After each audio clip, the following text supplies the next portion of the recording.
Bezrat Hashem, Sifra Desinuta, on arrive maintenant, si je veux, à la fin du deuxième chapitre. On est toujours au folio 177b.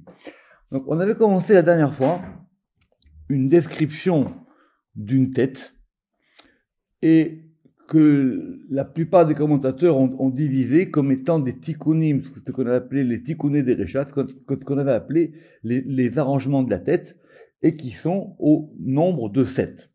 D'accord.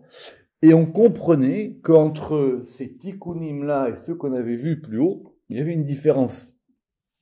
C'était pas les mêmes couleurs, c'était pas les mêmes harmoniques, c'était pas les mêmes flux, c'était différent. Et que du coup, on avait appelé, parce qu'on va le voir dans le texte quand on lit bien, c'est une différence entre ce qui s'appelle le grand, le long, le harir, et le petit, le zéhir. Évidemment, on appellera ça après le grand visage et le petit visage. Maintenant, j'aimerais voir avec vous comment est-ce que le Sifra Desinuta, il utilise les psukim. Parce qu'il utilise les versets, évidemment de façon naturelle, comme dans le Midrash, comme des preuves, comme des arguments, comme des interprétations. Mais le verset, quelque part, il amène plus de difficultés que de preuves quand on lit au pshat, quand on lit au premier abord.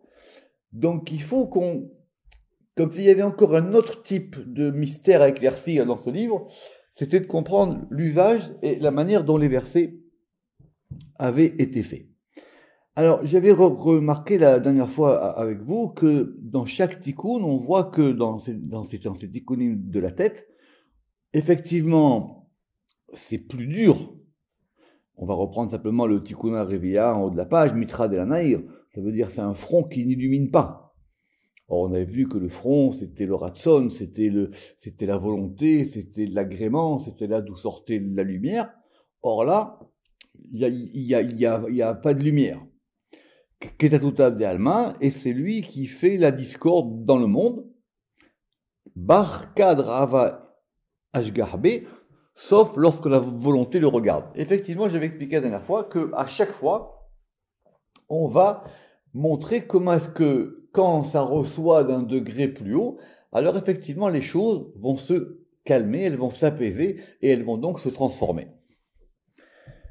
Alors, on va reprendre le tikkuna Hamisha, le cinquième tikkun de la tête. Aïnin, donc on a des yeux. Donc ça c'est clair, on a les éléments morphologiques d'une tête, d'accord? Donc on avait vu plus haut, là maintenant on a des yeux. Ces yeux, ils sont des tlat gevané. Ils sont de 3 couleurs. Alors, vous vous rappelez qu'on avait déjà vu le principe du 3, le yud kevav. Après, chacun peut interpréter c'est quoi ces 3 couleurs. On avait vu, rappeler la notion des 3 couleurs qui peuvent correspondre aux 3 nuances, aux 3 axes, l'axe de Chesed, l'axe de Gvura, l'axe de Rachamim. Peu importe. Mais, les mirtat kamaïou, pour avoir peur devant eux. Alors le Ramak, il a une longue explication. Il dit parce que la crainte qu'on a d'être vu, la crainte qu'on a d'être vu d'en haut, c'est plus grand que le fait d'être entendu ou d'être compris. Parce que la vision d'en haut, c'est une vision globale. Et on voit tout. Et quand on voit tout, du coup, ces yeux-là, ils font peur. Évidemment, à l'opposé des yeux d'en haut, où en haut, il y avait un seul œil, et c'était un œil qui était totalement ouvert, et qui était un œil qui assurait ce qu'on appelle la providence, et qui assurait l'influx. Les Mirtat Kamaïou, le Ramak il explique longuement qu'effectivement, que c'est un œil dont il faut avoir peur. Il y a des références dans la Torah où effectivement, où on veut être préservé de cet œil-là. Mais, et effectivement, c'est un texte qu'il faut regarder vraiment à la loupe. Itzechan, ils sont lavés.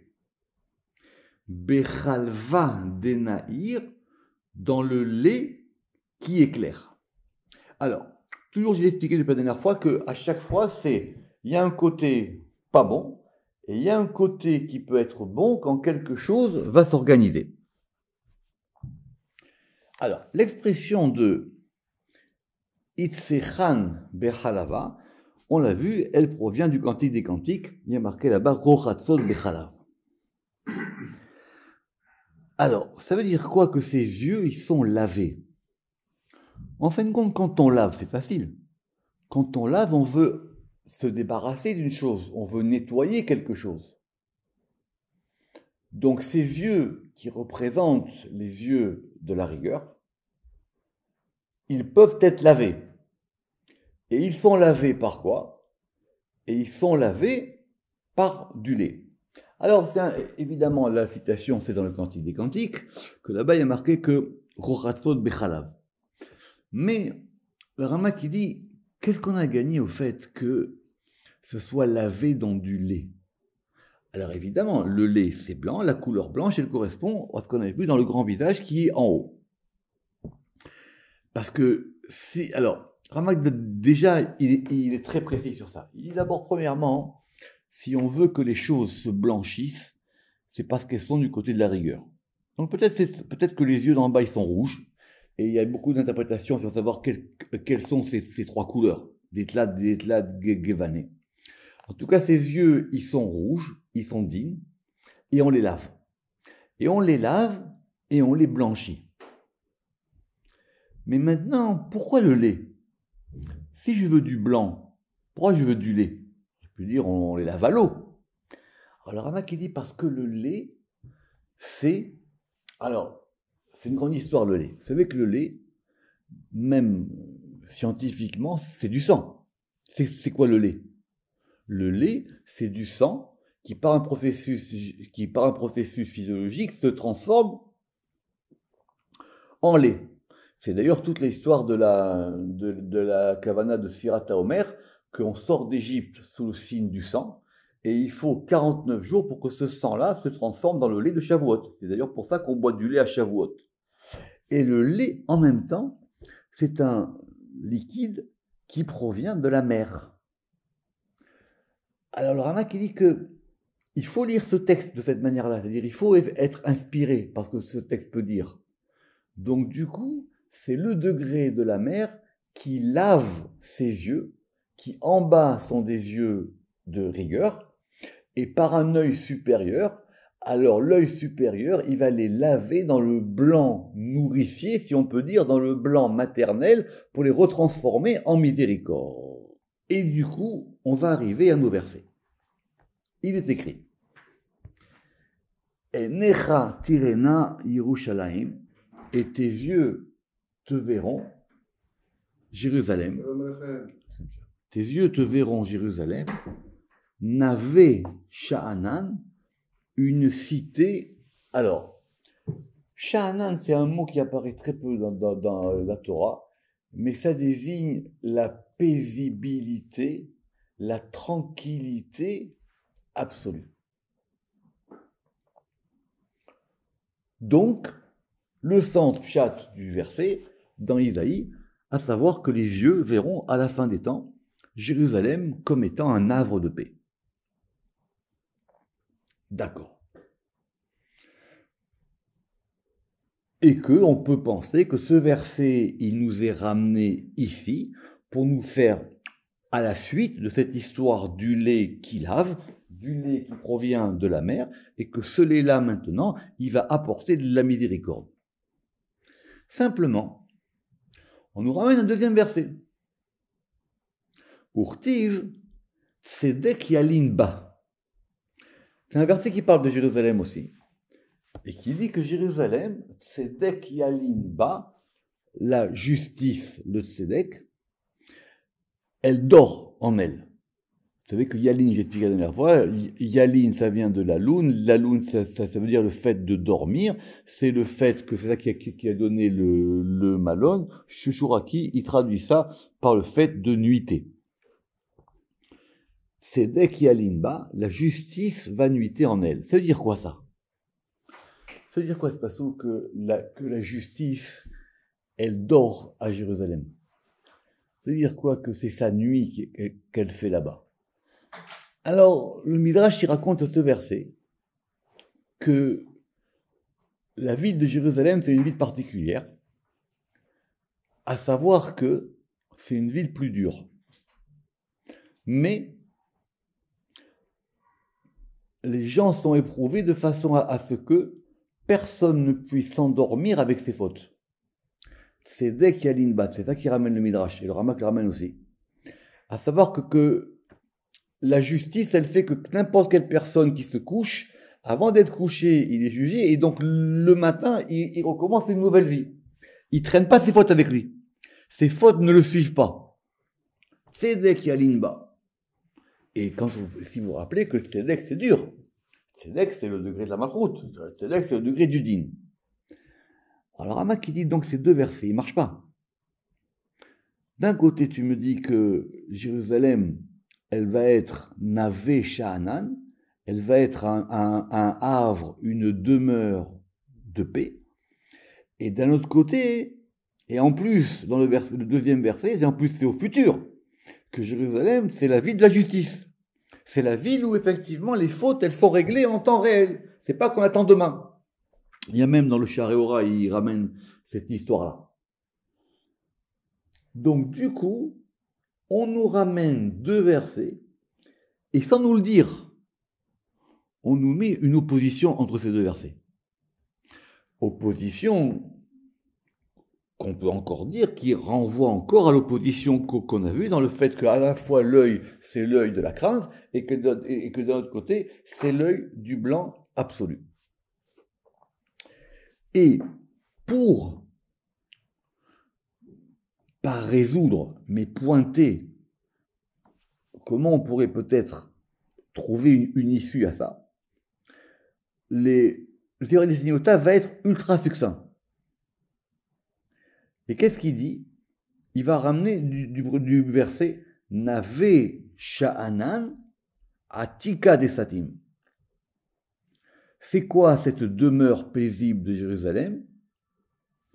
C'est Atika Desatim, c'est l'ancien qui est fermé.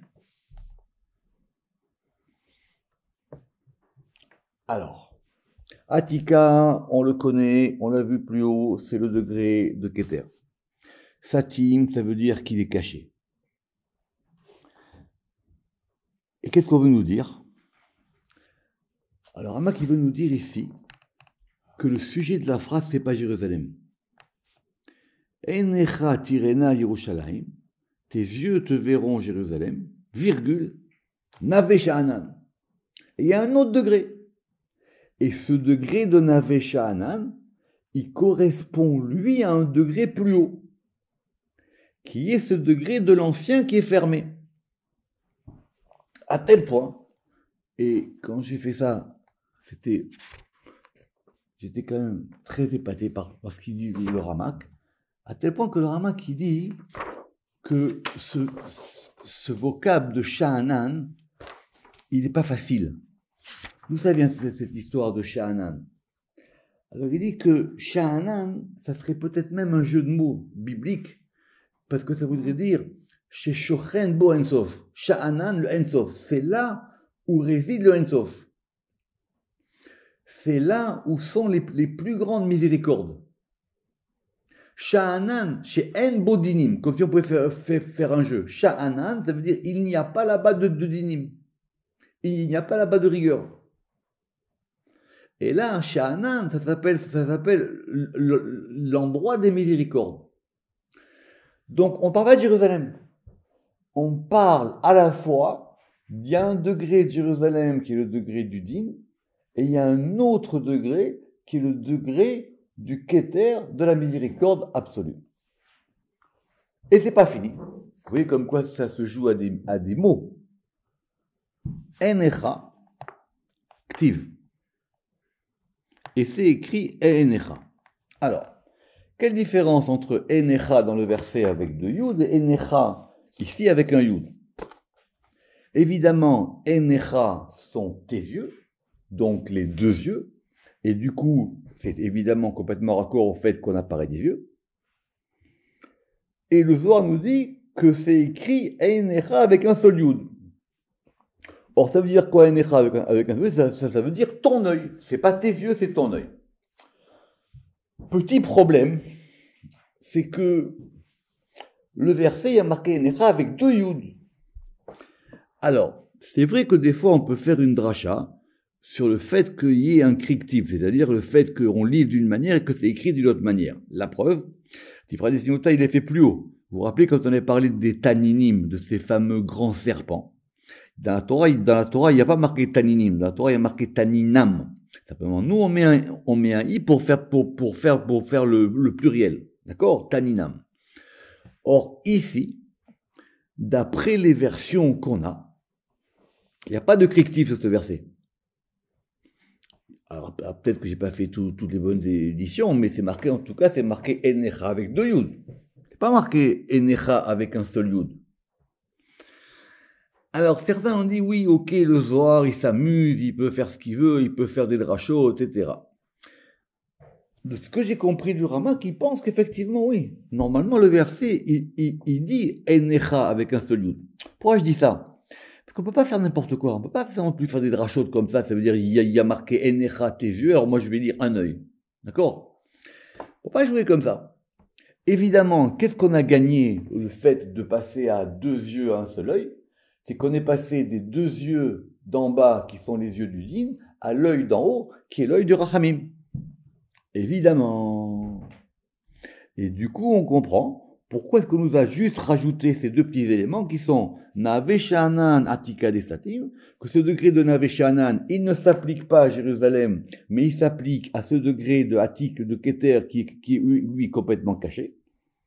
Et que la preuve, c'est que le début du verset, il dit pas Einecha tes yeux, mais il dit Einecha ton œil, et donc on comprend que tout le verset, il parle d'en haut. Alors du coup, si on voudrait reformer le verset de façon grammaticale, on dirait Einecha tirena, ton œil, l'œil d'en haut, celui-là, puisqu'il y a un seul œil, tirena il verra, Jérusalem, Yerushalayim, revirgule Naveshanan. Et à propos de Jérusalem, on comprend qu'il y a marqué Tzedek Yalinba. À propos de Jérusalem, c'est la ville du Din, c'est la ville du Tzedek. Donc, vous avez compris qu'il faut faire attention. Tikuna Shetita. 6e Tikkun. Dans la tête. Chutma Partsufa des Zeira. Il s'agit du nez. Et c'est le nez du visage du petit. Alors, évidemment, tout le monde sait que dans la Bible, le nez, c'est l'organe de la colère, c'est l'organe aussi par lequel passe la neshama, c'est l'organe par lequel passe le souffle, ça c'est clair, et c'est en même temps l'organe qui va indiquer le din. Le Rama qui dit, sans jeu de mots, qu'il y a une différence entre le petit nez d'en bas et le grand nez d'en haut. Parce que plus le nez il est grand, plus c'est ce qu'on va appeler que Dieu il est Erechapaim, que Dieu il est lent à la colère, il est long à la colère. Ça veut dire qu'il prend du temps avant d'exercer sa colère. D'ailleurs, c'est ça qui fait partie des 13 attributs de miséricorde. El Erechapaim. Alors que le nez d'en bas, lui c'est un petit nez, il y a plus de din. La vérité, on a pu croire l'inverse, on a pu croire que si le nez il est grand, il y a plus de din. Non. Plus le nez il est grand, plus ça veut dire que maintenant la colère elle peut passer. Les ishtemodea pour se faire connaître. Alors ça, j'espère que vous savez, évidemment c'est un texte ultra cité, c'est marqué dans la Gemara que ce qui permet de distinguer un visage, par exemple même des fois dans des cas avec Shalom où on doit identifier des gens qui sont dans des états pas très clairs, c'est par le nez. C'est le nez qui distingue la personne. D'ailleurs, même il y a un jeu de mots en araméen que le nez ici, ça s'appelle chutama, et chotem, c'est aussi le seau, c'est aussi le tampon. Parce que c'est au nez qu'on reconnaît la personne. Et c'est clair dans plein de sources. C'est le nez qui permet de reconnaître la personne. Autrement dit, c'est son rapport au din. C'est son rapport à cette notion de la colère ou le fait de contenir sa colère. Chutama de partufa desira l'ishtemuda. Tlat shaluvi, et on a 3, on revient sur ce chiffre 3. Tlat shaluvin, et là on a 3 flammes. Donc les flammes, c'est du feu. Et en plus, il y a marqué Tla Tcheluvin Metukadin. C'est-à-dire, ce sont des flammes. Alors, moi, je traduis embrasées, ou ce sont des flammes embrasantes, ou ce sont des flammes d'embrasement. En tout cas, c'est un feu qui brûle fort. D'accord? C'est un feu qui dévore. Benukvoy dans ses narines. D'accord? Alors, le Rama qui dit que si on a dit dans ses narines, évidemment, que c'est qu'on ne parle pas du nez d'en haut. Donc, effectivement, on a compris que ici, c'était le nez de la colère de ce sixième arrangement. Tikuna Shevi'a Derecha. Septième arrangement de la tête. Darga Akima. Alors, littéralement, Darga Akima, ça veut dire un degré. Akum, ça veut dire c'est tordu. Akum, ça veut dire que c'est sinueux. D'accord? C'est sinueux. C'est un degré sinueux.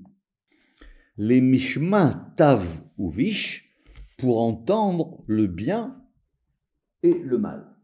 Je ne sais pas si vous le voyez, mais en tout cas, tout quand on voit ça, il dit c'est quoi ce degré tortueux? C'est le conduit de l'oreille. Le conduit de l'oreille par lequel le son descend, c'est pas un conduit droit. Les mishma tav ou vish pour pouvoir entendre le bien et le mal. Alors là, évidemment, ça devient compliqué, c'est que nous, on avait déjà vu l'oreille plus haut. Quand on a vu plus haut dans l'oreille, nous, on a vu plus haut qu'il y avait des cheveux. Et que ces cheveux, ils recouvraient l'oreille. Pour que justement, ça veut dire que les prières, des fois, elles passaient, des fois, elles passaient pas. Parce que quand vous avez des cheveux sur l'oreille, vous entendez moins bien. Alors, le Rama qui dit que c'est le fait que ce conduit de l'oreille, pour pouvoir pénétrer à l'intérieur et qu'on puisse entendre, et vous avez bien vu qu'en plus, c'est magnifique, c'est qu'on est passé du front, de la lumière, à la vue. Khoutma, c'est le fait de sentir, c'est le nez, et maintenant, on est passé au fait d'entendre, à l'ouïe. Les mishma tavu bish, pour pouvoir entendre le bien et le mal, c'est-à-dire effectivement qu'il n'y a pas que les choses, elles sont tempérées, c'est soit du côté bien, soit du côté mal. A priori, ça s'arrête ici. A priori, le septième tikkun, il s'arrête ici. Et là, on va avoir une série de versets, et avec lesquels on va devoir se débrouiller. Alors, je ne sais pas si on aura le temps de tout faire aujourd'hui, parce que c'est très compliqué.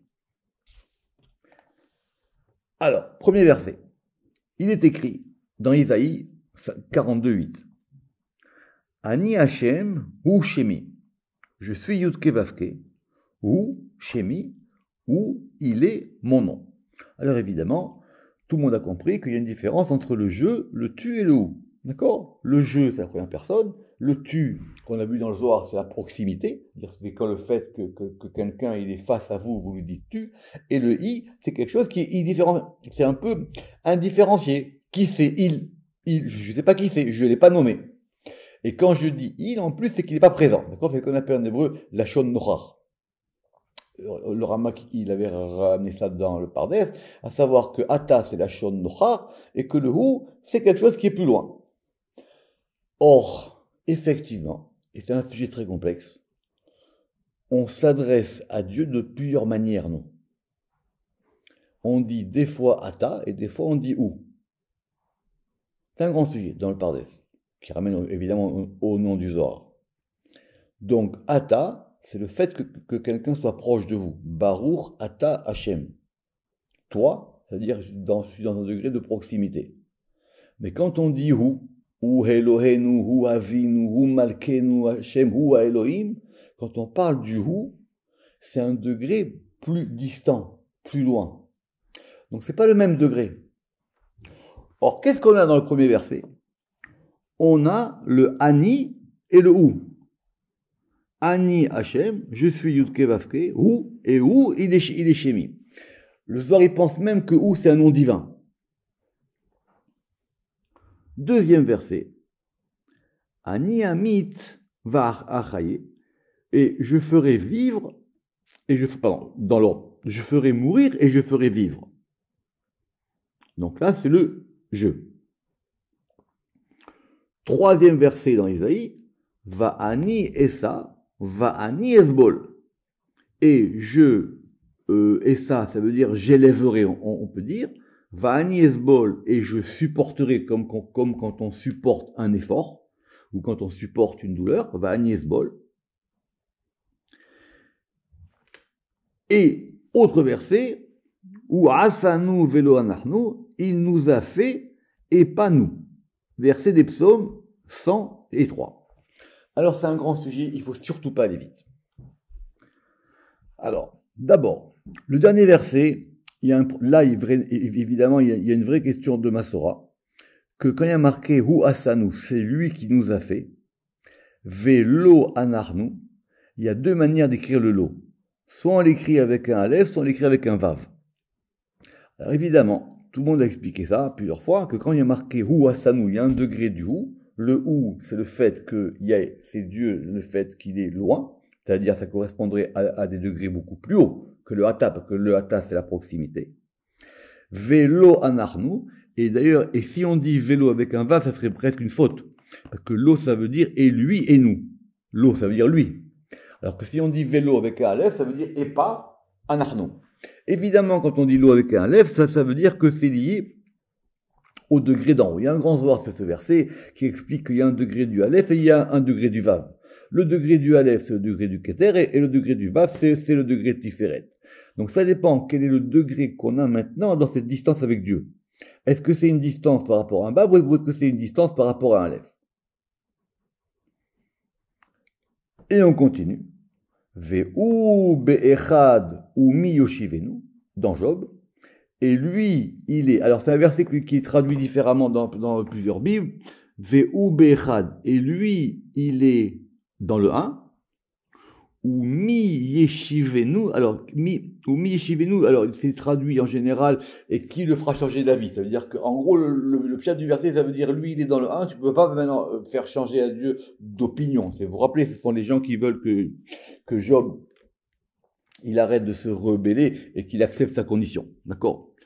Alors, ou mi yeshivenu, littéralement, et personne ne peut l'en faire revenir. Il est dans le 1 et on ne peut pas le faire revenir. Alors le Rama qui dit que c'est extrêmement complexe. Parce que déjà, un verset c'est compliqué. Là, vous en avez 1, 2, 3, 4, 5. Et le Rama qui dit que chaque verset, il veut nous faire comprendre quelque chose sur le Hani et sur le Ou. Et le Rama qui veut comprendre combien il y a de degrés de Ou et combien il y a de degrés de Hani. D'accord? C'est très complexe. Évidemment, on va faire une première lecture rapide. Dans le premier verset, on a un Hani et un Ou. Dans le deuxième verset, on a un Hani. Dans le troisième verset, on a 2 degrés de Hani. Va Hani et ça, va Hani esbol. Quatrième verset, on a le Hu. Et dans le cinquième verset, on a aussi un Hu. Si tu veux m'expliquer qu'il y a une différence entre le Hani et le Hu, ça suffit de m'amener un verset. Donc si je t'en amène 5, c'est que je veux t'amener 5 choses. Et si je t'amène 5 choses, c'est que je veux que les 5 choses, tu les vois ensemble. Donc c'est très très très complexe. À tel point que la conclusion de cette juxtaposition de versets, elle va se faire en 3 mouvements. Ou, c'est quoi le ou? Ikreman desatim velashriach. Ou, ça s'applique quand on appelle quelqu'un qui est caché et qui n'est pas présent. Alors, ça veut dire quoi? Le Rama qui dit qu'il y a 3 degrés dans le ou. Ça veut dire, il était là et il n'est plus là. Quand il était là, je peux lui dire tu. Et tout d'un coup, il n'est plus là. Alors je dis, mais il est parti où lui? Comme ça qu'on dit. Et lui, il est parti où? Il est parti, il n'est plus là. Ou, il crée, man de satim velashriach. Deuxième degré, ou, man de la isdaman leena. Celui qui n'est pas disponible à l'œil. Ça veut dire, je sais qu'il est là, mais je ne peux pas le voir. Donc c'est un autre degré. Le premier, je l'ai vu et je ne vois plus. Donc c'était à Tal, et maintenant c'est où? Le deuxième, c'était un degré, je sais que ça existe, mais c'est invisible. C'est complètement invisible. L'œil ne peut pas l'appréhender. Et troisième degré, où Mandela écrit Bishma, celui qui n'est pas appelé par un nom. Là, c'est encore pire. C'est-à-dire que le deuxième, je sais qu'il est là, mais je peux pas le voir. Et le troisième, c'est tellement un haut degré qu'il n'y a aucun nom qui peut l'appeler. Alors, Ramak dit, mais je comprends pas. Au début de Tifrei Siniuta, on nous a dit qu'en haut, c'était le Shem Yud Kevav. Donc, on a un nom. Alors, on dit, on n'a pas dit qu'il n'a pas de nom. On est en train de dire qu'on ne peut pas lui attribuer un nom par lequel on va l'appeler. Pas pareil. Comme ça, il dit, le Ramak, je vais vous lire ça. C'est très intéressant. Lo Amar Delet Leshima. Il n'a pas dit qu'il n'a pas de nom. Maintenant, il a dit, chez En Raoul Ikrod Bishmo le Rovelbo, qu'on ne peut pas l'appeler par un nom tellement que c'est un degré qui est plus haut. Alors, du coup, comment est-ce que cette juxtaposition de versets dans tous les sens, elle vient s'attribuer avec ces 3 degrés des 3 hauts? Évidemment, les 3 hauts, vous vous rappelez que depuis le Tifrei Siniuta, on est sur le mode du 3. D'accord? Vous vous rappelez que c'était le mode de Yud Kevav depuis le début. En fin de compte, c'est pour nous faire recomprendre ou aller beaucoup plus loin dans l'analyse qu'il y a entre le petit visage et le grand visage. Alors, après, il faut faire l'analyse des Ani. Alors, le Ramak, c'est très compliqué. Lui, il va compter combien est-ce qu'il y a de ou, combien est-ce qu'il y a de Ani, à quoi il correspond, comment est-ce que effectivement c'est lié à un, c'est lié à l'autre, parce que simplement, après, je peux vous dire que vous pouvez faire ce travail vous aussi tout seul. Enfin, pas comme le Ramak, évidemment, mais pour essayer de réfléchir à ça. Parce que quand on dit ou asanu velo anarnu, il nous a fait. Mais lui, c'est pas ça. Ça veut dire on a un rapport avec lui. Il nous a fait. Ramak qui dit que ça veut dire qu'on a notre racine en lui. Deuxième degré, ve'u be'echad. Non, mais lui, il est dans le 1. Il est totalement dans le 1. Donc ça n'a pas de rapport avec nous. Et il n'y a personne qui peut le faire revenir du 1. Et le premier, Ani Hashem ou Shemi. Je suis Yud Kevavke ou et mon nom. Reprenez les 3 mentions du ou, et peut-être que vous commencerez à réfléchir un peu sur le Tifrei Siniuta. Baruch Adonai Le'olam. Amen ve Amen.